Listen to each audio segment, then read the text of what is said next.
It's over! He's done it again! Unbelievable! Oh, straight into the roof of the net. Nice one. Straight down the middle. So a good performance from both teams here today.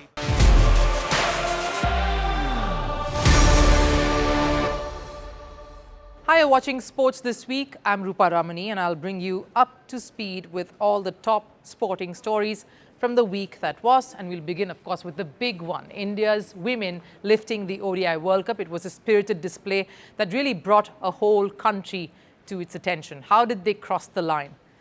With that win, of course, has come the gold rush, cash awards, rewards, recognition, and brands all queuing up. What's changed for the women here? And we do the number crunching for you too. Contrasting story of conflict arising from the Bangladesh women's camp. Despite a courageous display at the ODI World Cup, talks of the captain slapping her junior teammates surface, tainting a cricketing system that's already in chaos. The Heaven League, which was taking place in Jammu and Kashmir, has brought disrepute to the country. Organisers fled with the money and unpaid bills. International cricketers were locked up in the hotel rooms. Will this cast a shadow on the region's sporting ambitions? And top chess star Ian Nepomniachtchi huffs and puffs, rushing out of Goa after crashing out of the FIDE World Cup, and blames the conditions for his loss. All of that heading your way.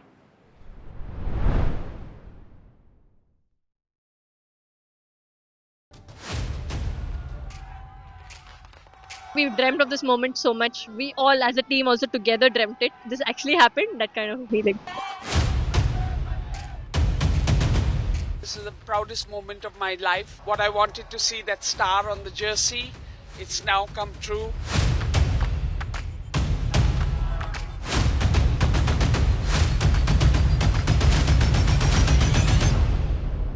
Nation, please support women's cricket to the hilt, like how you do to the men cricketers, and let women's cricket shine.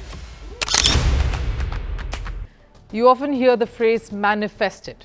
It's come out of books you read. Legends speak of this with the confidence that you cannot quite understand.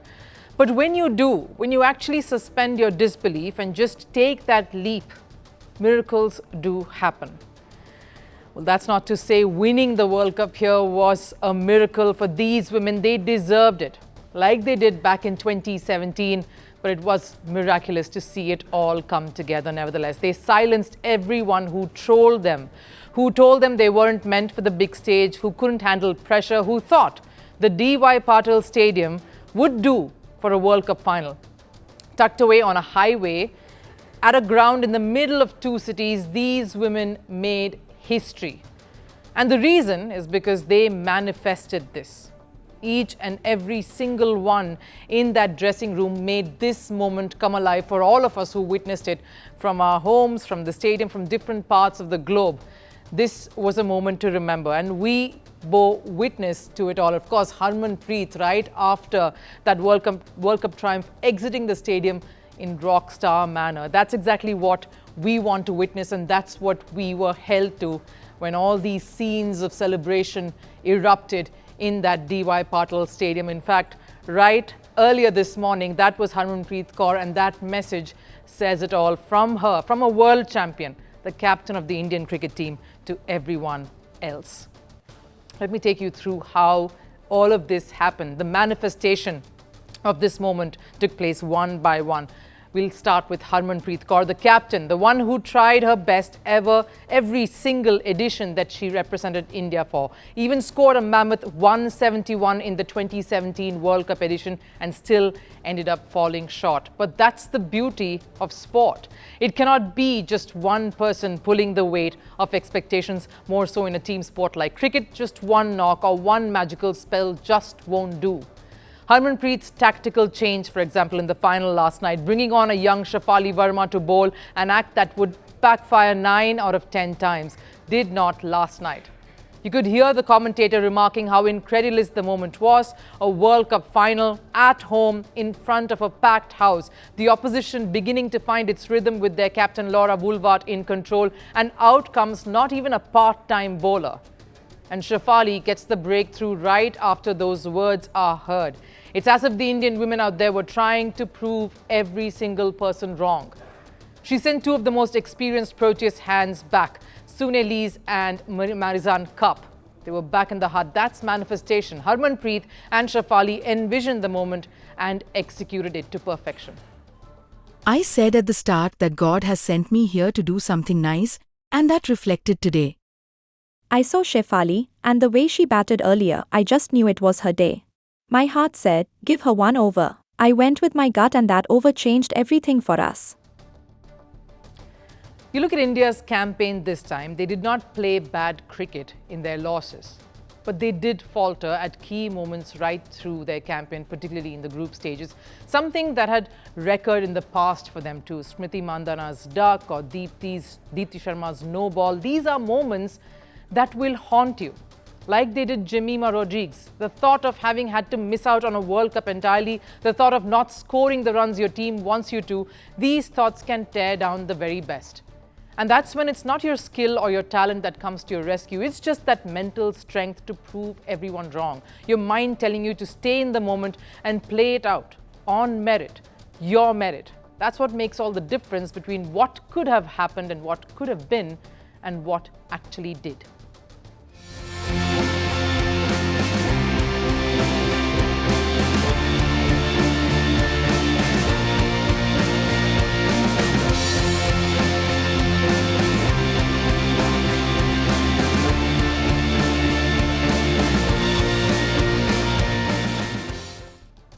We saw those reactions, and that's what gets me to the next cog in this winning campaign, the belief that supports anything to manifest. These last few days, a spirited Indian women's cricket team got all of you to believe and get behind the girls.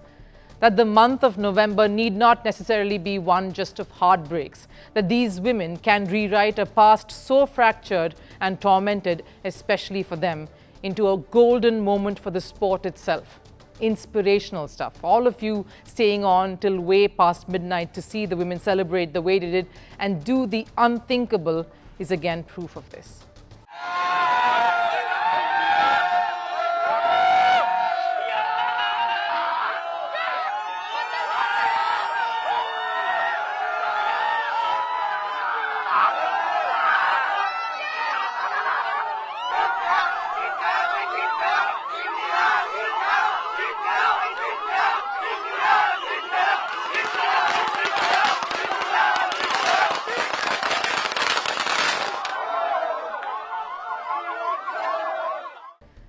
And if a 2011 had a 1983 to look up to surpass and eclipse, these women only had near misses to fall back on.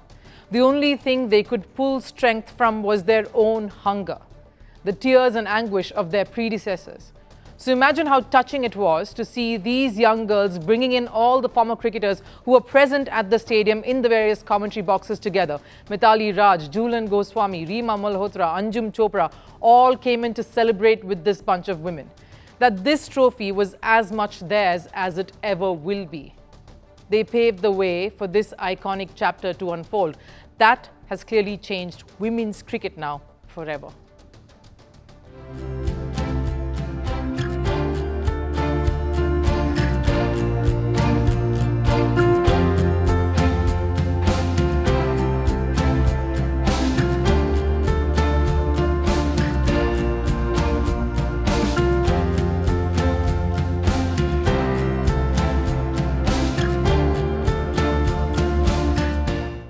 Shafali Verma put it correctly. It was their struggles and their tears that really gave birth to this moment. The presence of legends like Sachin Tendulkar from the other side, VVS Lakshman, of their male counterpart Rohit Sharma as well. Their presence had to mean something here.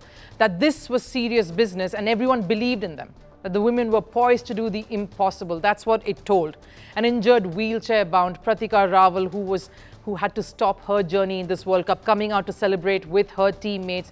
All of this was heartwarming and just pure gold. Women's cricket will never be the same. Indian cricket will never be the same because this moment has manifested a dream that every young girl will now have and won't be afraid to have, to replicate November 2 to 2025. And that's the power and the impact of this World Cup final.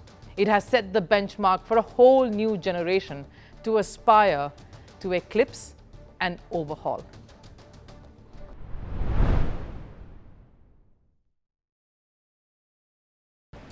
These girls are now gold. Now, I dislike repeating myself, but can't help reminding you that these are the very same women who, not too many days ago, were told to go back to the kitchens, who are now commanding a whole nation to sit up, listen to them, acknowledge them, and give them what they truly deserve. What has the turnaround been like, and how has this impacted these cricketers financially and, of course, when it comes to the commercial and sports market? Now, many athletes spend a lifetime trying to win big. That is, achieve what they always dreamed of course, and importantly, get the recognition that they've worked towards. Many end up doing the first part all right, with no luck in the latter. Many of these women, the seniors, particularly like Harmanpreet Kaur, have lived a lot of their lives exactly doing this, making the country proud with no return investment. Come a World Cup win, an eye-opening World Cup at that, and at home, and suddenly the strokes are different. The hype is unbelievable, the excitement is palpable, and the endorsement, it's sky high. It's like the floodgates have opened and the women are suddenly superstars. First, the cash prize itself. This edition of the World Cup saw the highest. The Indian squad took home $4.48 million.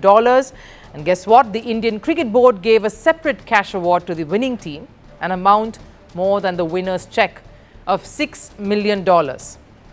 That's not all. Various others also jumped in to stake their claim and show their support to their star. The state of Himachal Pradesh announced a cash award of $120,000 for pacer Renuka Singh. The state of Madhya Pradesh announced the same, that's $120,000 for Kranti Gould. Punjab Cricket Association will reward Harmanpreet Kaur and Amanjot Kaur $12,000. Deepti Sharma was made DSP in Uttar Pradesh. An industrialist pledged diamond jewelry and rooftop solar panels for each team member. Well, I call it creativity. And that's not it. India's captain Harmanpreet Kaur's historic triumph will be commemorated by a wax statue of hers that will be resurrected in Jaipur's Nahargarh Fort. It will be unveiled next year, supposedly on International Women's Day. What a way to wax eloquent here. But more than anything, brands have queued up to get these women on board. This World Cup win has triggered a massive jump in brand endorsements. The fees have reportedly scaled up from anywhere between 25% for a few to even 100% to some others who clearly weren't even being seen till this particular tournament.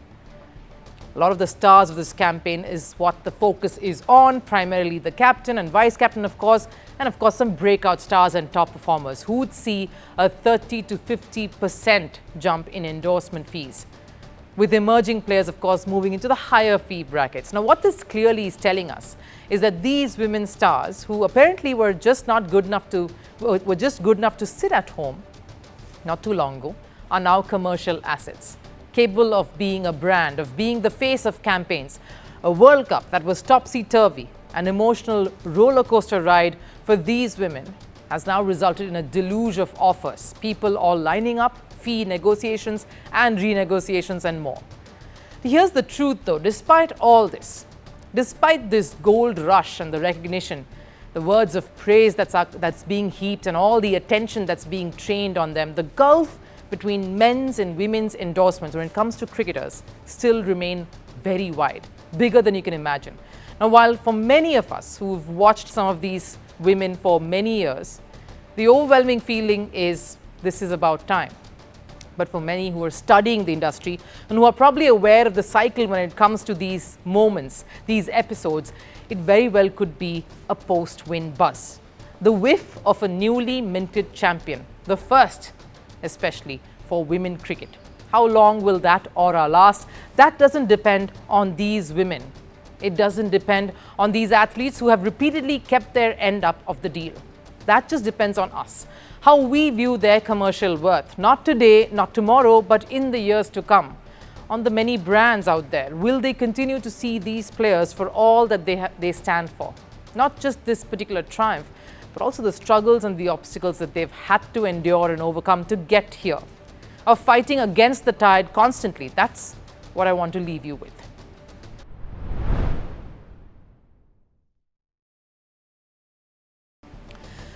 Bangladesh cricket controversy. 3 words that somehow never seem too far apart, because every time you talk about Bangladesh cricket, there's always a new storm being unleashed.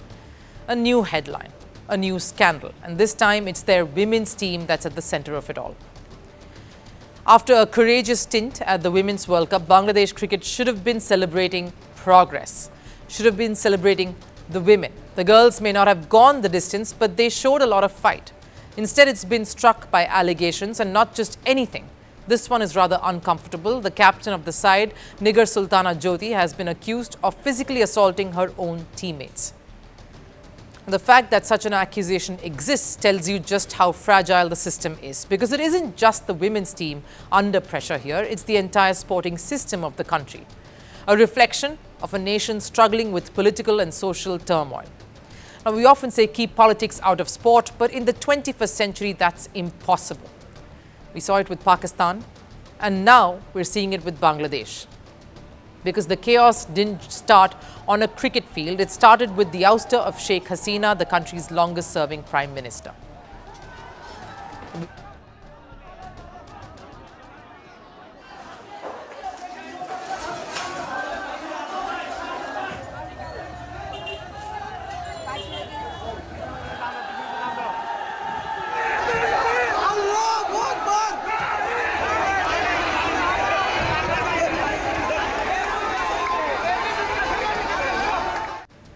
What followed was an explosion of protests, violence, arrests, and instability.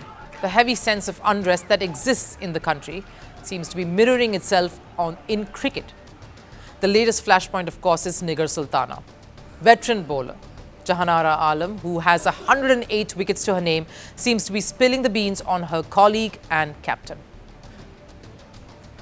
Jyoti beats up the juniors a lot. Even during this World Cup, the juniors told me, "No, I won't do this again.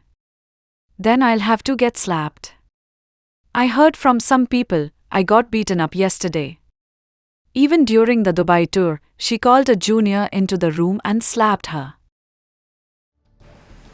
That's disturbing and damaging. And coming from Jahanara, who is one of Bangladesh's most experienced players, the board's reaction, of course, is a categorical denial.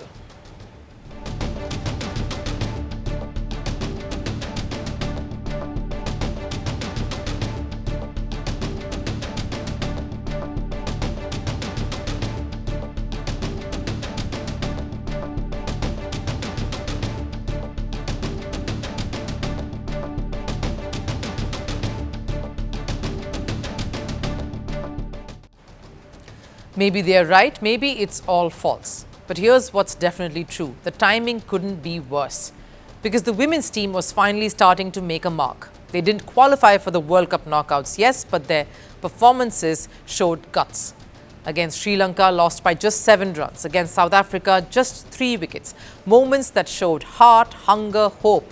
But instead of talking about that, the headlines now scream abuse. And this isn't new for Bangladesh cricket. They seem to be stuck in perpetual turmoil. Look at the men's team. After their humiliating 3-0 ODI defeat to Afghanistan last month, players came home to a furious mob.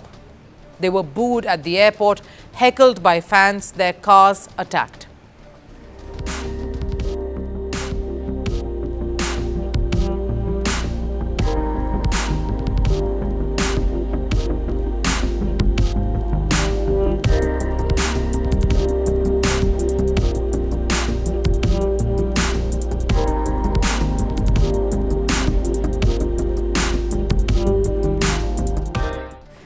A fan culture turning violent, one that no longer critiques performances. It dehumanizes players. Even their greatest, Shakib Al Hasan, wasn't spared. After Sheikh Hasina's fall, rumors linked him to the political unrest. He was accused of being responsible for the deaths of protesting students. Shakib, Bangladesh's biggest cricketing icon, was told not to come back home. A national hero forced into exile by the rage of his own country. And that's the tragedy of Bangladesh cricket right now. When politics enters your dressing rooms, fan anger turns violent. When whispers of abuse becomes louder than cheers. you know something is not quite right. Bangladesh cricket isn't just battling opponents on the field here, it's battling its own reflection, a reflection of a country struggling to find stability, unity and trust. Because until Bangladesh finds peace within its cricket, no matter how inspired, talented and however skilled and hungry to shine, will remain an image of its chaos.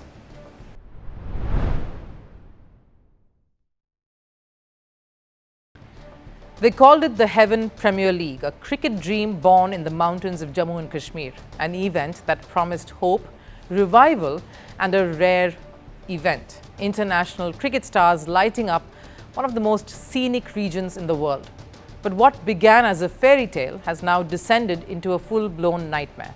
The organizers are gone, the players are unpaid, and what was meant to be heaven for sport has turned into hell for all involved. A privately organized tournament, the Heaven Premier League, began on October 25th. It was billed as a fusion of cricket, entertainment and tourism, a chance to showcase Jammu and Kashmir as a new sporting destination. Big international names like Chris Gayle, Martin Guptill, Jesse Ryder, Richard Levy and Thisara Pereira were all roped in. From India, of course, there were former stars like Praveen Kumar and Parvez Rasool who were all part of that lineup. The finale was scheduled for November 8th. But before they could even reach that stage, the dream unraveled. By day 10, everything had fallen apart. Cricketers realized their payments hadn't arrived, calls to organizers weren't being answered, and then came the shocker. Hotel bills were unpaid. Imagine this, players and officials being locked into their rooms by hotel management, refusing to let them leave until the dues were cleared. International cricketers stranded in India, locked into their rooms and humiliated. In the same country that boasts of being the most powerful cricket board in the world, where international stars come flocking to. Now, sure, the BCCI had nothing to do with this, of course, but for a cricket-crazy country that just celebrated a World Cup triumph, this is terrible optics. All because a few individuals sold a false dream of turning Kashmir into a global cricketing paradise. And that's exactly why these cricketers agreed to come. Because for them, it wasn't just a paycheck, it was about being part of a larger story. And cricket and India, of course, are almost synonymous. They believed they were only helping build a bridge, one more tournament in the country, to show the world that Jammu and Kashmir was ready for big-ticket international attention. A message that said Kashmir is open for sport, for peace and for opportunity. Why not? But now that dream has been shattered.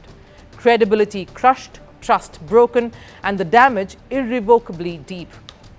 This isn't just a story of unpaid bills. It's about what this fiasco means for the entire sporting ecosystem. From local players here hoping for exposure, to authorities trying to bring in investors, to fans who thought this was their moment under the sun.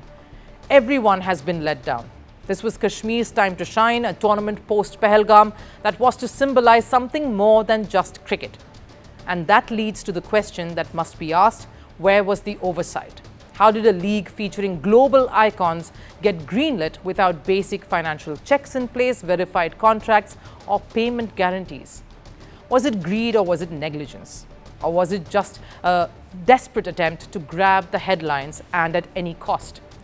Whatever the answer, the outcome is the same though, a black mark on Kashmir's sporting credibility. And this couldn't have come at a worse time, because just months ago, Jammu and Kashmir was being celebrated as a rising sports hub. From motorsport rallies in the valleys to football tournaments and of course the Winter Games, the region was beginning to rebuild its identity in sports.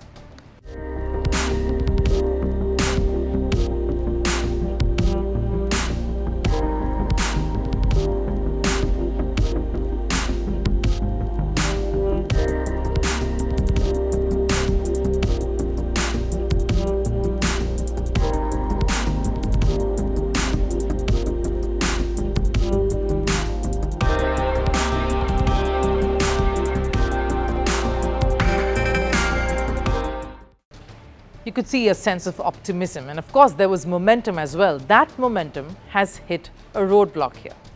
Here's the uncomfortable truth. Sport isn't just about competition, it's about building trust, and once that gets broken, rebuilding it is harder than winning a trophy.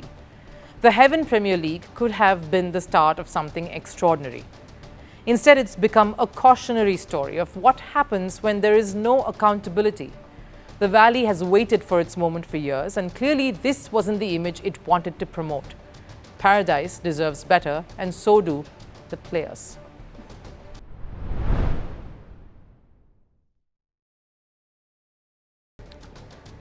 Champions, they're not defined by the trophies they lift, but by the grace with which they handle defeat. Because true greatness isn't just about winning. It's about standing tall when you lose. But in the chess world right now, some have forgotten that. Instead of shaking hands and moving on, they're finger pointing and the oldest trick in the book, kickstarting the blame game. The FIDE World Cup, one of chess's grandest stages, is underway. It's being held in India after 23 long years, and the atmosphere couldn't be more electric. Some of the brightest minds in the sport are battling it out, from Gukesh Domoraju and Pragyananda Ramesh Babu to Arjun Erigesi, Vidit Gujarati, and of course many more.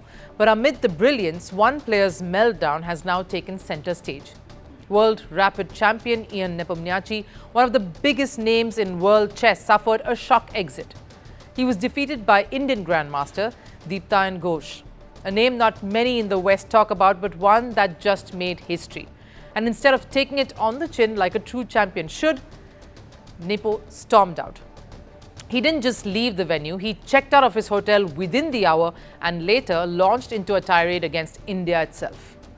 I'd played in India before, so I had a good idea of what the conditions would be like. But FIDE, to its credit, managed to surprise me. There's nothing to say about the chess aspect. One of those places that you won't be sad to leave. One of those places you won't be sad to leave, that's condescension and downright demeaning. And it raises one simple question: what conditions are we talking about here? The chessboard, the pieces, the temperature of the hall, or the food? Because this isn't football where a bad pitch can change the entire game. It's not cricket where weather or the prep on the 22 yards can make or break a match. This is chess, a sport of minds.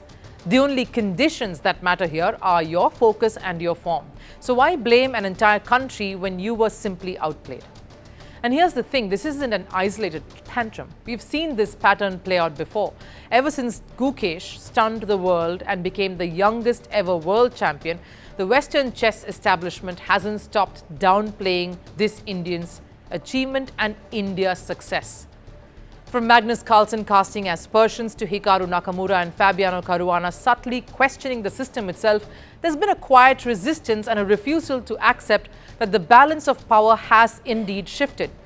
For years, the West has dominated the narrative of this particular sport for sure. The glamour, the sponsorships, the spotlight. But now as India produces one prodigy after another, the tone has changed.